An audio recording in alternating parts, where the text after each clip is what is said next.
Where do you take a hold of North Korea? Where does it begin and end for you? Well, it's great to end with this because I do think this is the most pressing problem. This is the potential crisis that could confront the President of the United States with that most awful and awesome of decisions, which is to use really significant amount of force, knowing that there's no good option.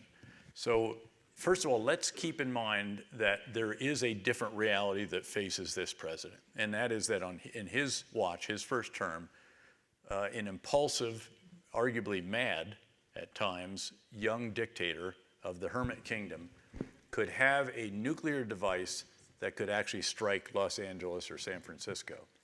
That is a really difficult conundrum. And he has said, will not happen. Again, policy-making tweet. And so he's got to figure out, and what they're doing right now is they're showing China how serious we are about this.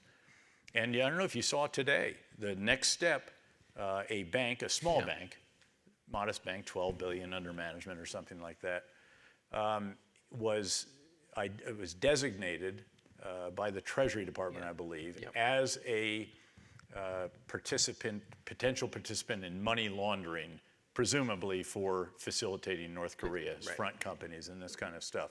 That's the first next step. And we'll see more secondary sanctions. And this comes right before the G20. So this is, and it's a significant step. It's something we certainly never took in the previous administration. And this is sanctioning Chinese companies that are helping North Korea. It's a Chinese company that's helping North Korea.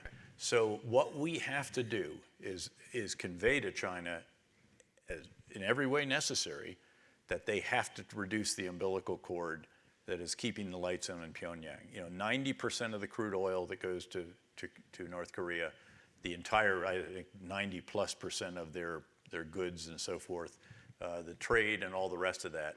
And they can turn the lights off in Pyongyang. Now, they don't want to because they don't want the country to collapse because it's unacceptable to them to have a reunified Korean peninsula. It'd be unacceptable to have a hostile power in Pyongyang. They don't want massive numbers of refugees coming across the Yalu. That's why they have 2 entire divisions up there. And now, as you may have seen, a special airborne unit, parachute unit, presumably, to deal with if there's some kind of collapse with perhaps safeguarding nuclear weapons or something like that. So then we've got to continue this strategic dialogue. And that's why I believe strategic dialogue is hugely important and why I support it for Russia as well as for China. And you sit down and say, okay, what are we going to do together about this? This is not just our problem, this is your problem. And you don't like the theater high-altitude air defense system that's going into Korea, it's because of those guys. And if you don't like that, you'll really not like the one that goes into Japan and on and on. Tell them what, how do we do? Tell them what THAAD is. The theater high-altitude air defense system is this massive radar array that gives very good, and the Chinese think it can look into China. It can't, it's more limited. But it can take out some of the missiles that can come at you. And it's really for Korean defense much more than anything else. It's when they're coming back down. So it's not the ballistic missile defense that we would have in the continental United States. When the president says it will not happen, what is the it? The way I've interpreted that is North Korea possessing an intercontinental ballistic missile and a miniaturized nuclear warhead that could be mated and could actually be launched and hit the west coast of the United States. But there seems to be a lot of ambiguity, and for obvious reasons, between whether,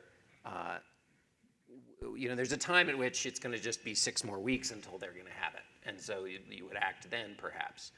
Or do you wait? I think this is years, not months, weeks. But years till they could press the button and it would go, or years till they have, breakout capability? No, years until they have that actual intercontinental, at least. And again, it will depend on the pace of testing, which of course they've dramatically increased in terms of their shorter and medium range missiles.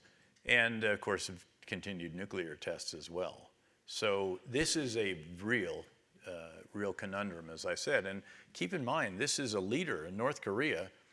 I mean, how more inventive or horrific can you get than to have your brother your half-brother killed by people putting nerve gas on his face in a public airport, and gunned down his uncle with an air defense cannon.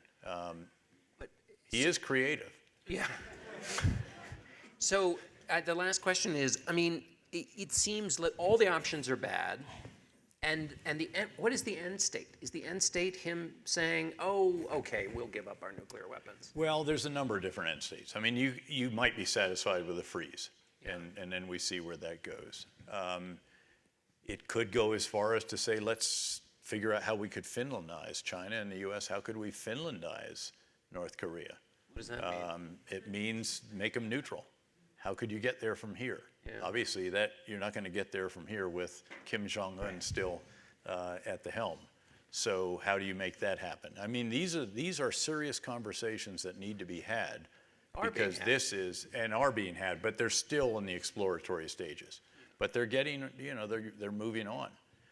By the way, this is where you do need to populate the State Department in particular. Defense is gradually getting some of the additional individuals confirmed.